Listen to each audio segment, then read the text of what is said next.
Here is what happened. On the morning of September 7th, 2021, a county auction was scheduled to begin at 10 a.m. in the parking lot of the Osage County Courthouse in Linden, Kansas. The auction concerned 274 acres of farmland in the eastern part of the county. The bank had arranged for 3 lawyers to be present.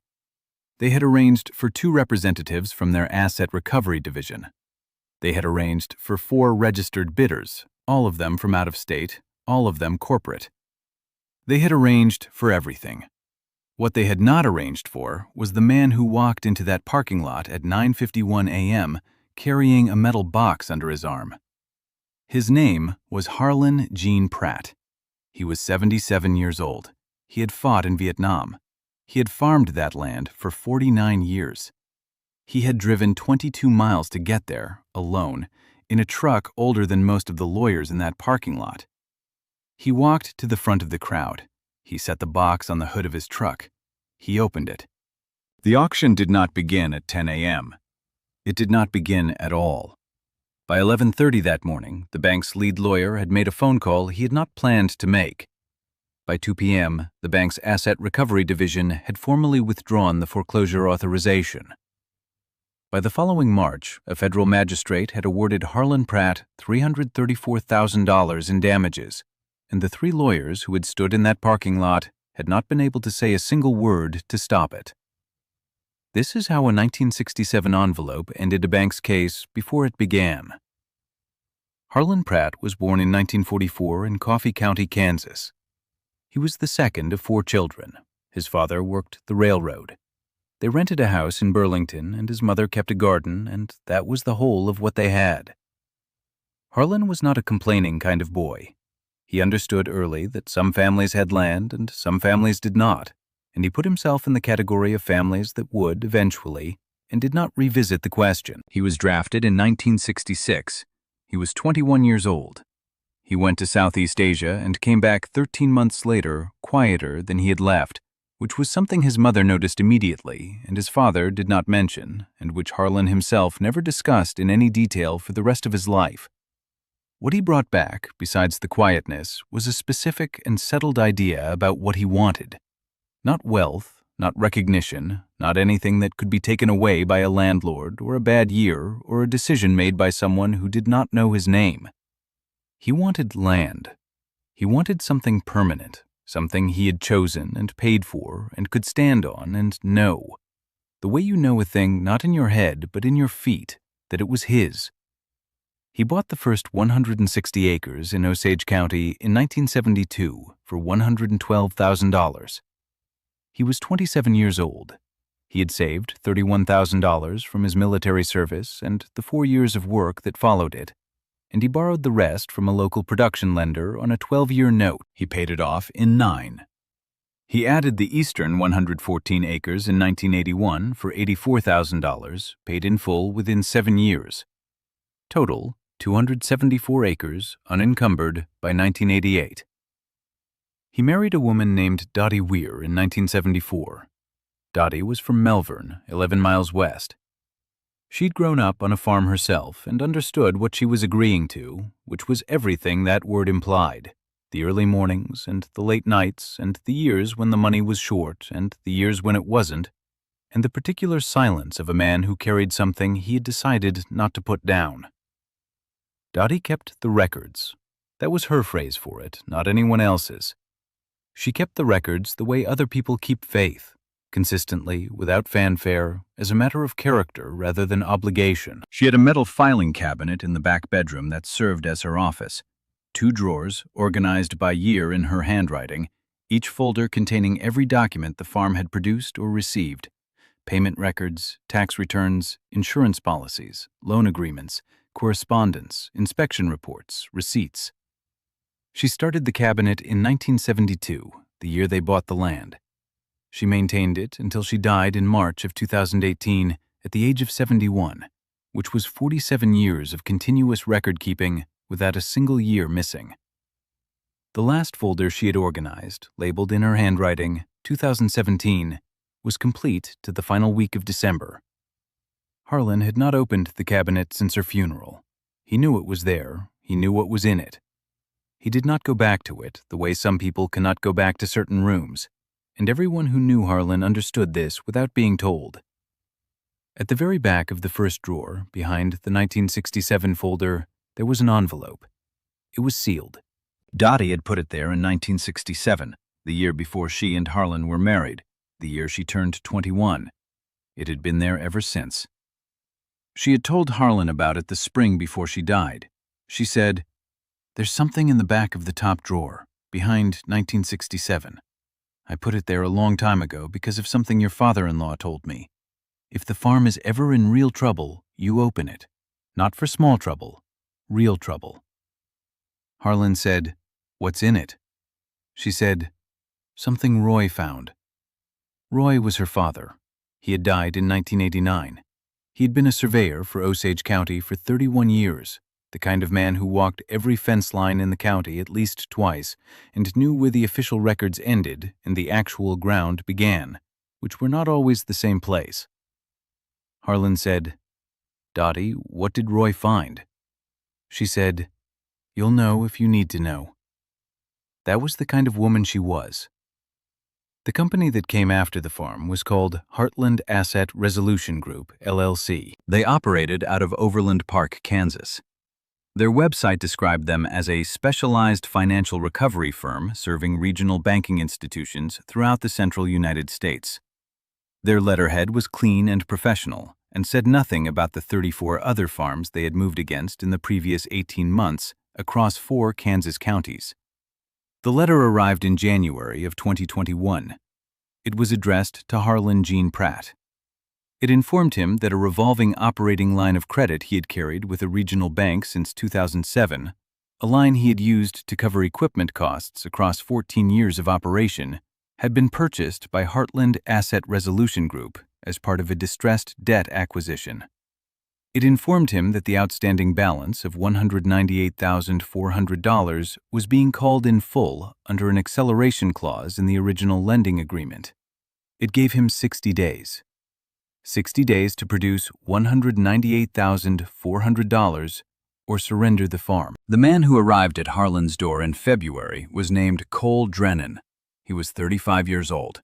He was Heartland's director of field operations.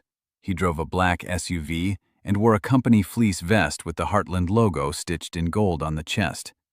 He was polite the way people are polite when they have already decided the outcome and are simply moving through the remaining steps. He offered Harlan a deed in lieu arrangement. He explained it carefully and slowly, the way you explain something to someone you have already assessed. He said it was the cleanest option given the timeline. He said the farm would be transferred and the debt would be cleared, and Harlan would walk away without a deficiency judgment against him. Harlan listened to all of it. He said, "I'm not signing anything." Cole Drennan said, "Mr. Pratt, I want to make sure you understand the alternative here is." Harlan said, "I understand it fine." Cole Drennan left. He filed the foreclosure documentation with the county within 2 weeks. The auction was scheduled for September 7th, 2021.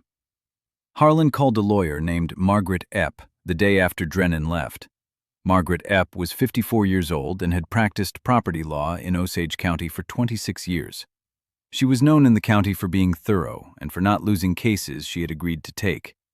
She reviewed the Heartland documentation and called Harlan back the same evening. She said, "Harlan, the acceleration clause they're invoking is aggressive, but it's not necessarily invalid. I have questions about the assignment, whether Heartland took proper title to the debt, but I won't know until I see the chain of documentation." Harlan said, "Dottie left something, in the filing cabinet, an envelope from 1967. Margaret Epp said, "What's in it?" Harlan said, "I don't know yet." A pause. She said, "Harlan, I need you to go open that cabinet." He stood in the doorway of the back bedroom for a while before he went in. The room still smelled like her, faintly. The filing cabinet was against the far wall, gray metal, 2 drawers. The label on the top drawer read 1967 to 1989 in Dottie's handwriting, block letters, pencil, precise. He had seen that handwriting every day of his adult life. He pulled the drawer open. He went through the folders until he found the one marked 1967. Behind it, at the very back of the drawer, was the envelope, sealed, no writing on the outside. He carried it to the kitchen table. He sat down. He opened it. Inside were two items. The first was a letter, one page, handwritten, from Roy Weir, dated October 3, 1967, addressed to no one in particular, written in the measured and precise hand of a man accustomed to documentation. The second was a folded survey document, official county format, stamped and certified, dated September 29, 1967. A survey Roy Weir had conducted himself, in his capacity as county surveyor, of a 40-acre parcel adjacent to what would eventually become the eastern boundary of Harlan Pratt's farm. Roy's letter explained what he had found. In 1967, the county had recorded a right-of-way easement along the eastern boundary of several properties in that section, including the parcel that Harlan would purchase 14 years later. The easement had been established for a rural water district that was subsequently dissolved in 1971 when a regional water authority absorbed its assets and obligations. When the water district dissolved, the easement should have been formally extinguished and cleared from the title record. It was not. The paperwork dissolving the water district had been filed with the Secretary of State's office. The corresponding title release for the easement had never been recorded with the county register. Roy Weir had discovered this during a routine survey in 1967. He had flagged it in an internal county memo. Nothing had been done. The easement, unextinguished, covered a strip of land along the eastern boundary. Under Kansas property law, an unextinguished utility easement of this type, held by an entity absorbed by a state-regulated authority, carried with it a specific legal protection. The underlying property could not be seized or transferred in a debt recovery proceeding without the written consent of the successor authority, in this case, the Regional Water Authority, which was a state instrumentality. Harlan read the letter twice, then a third time.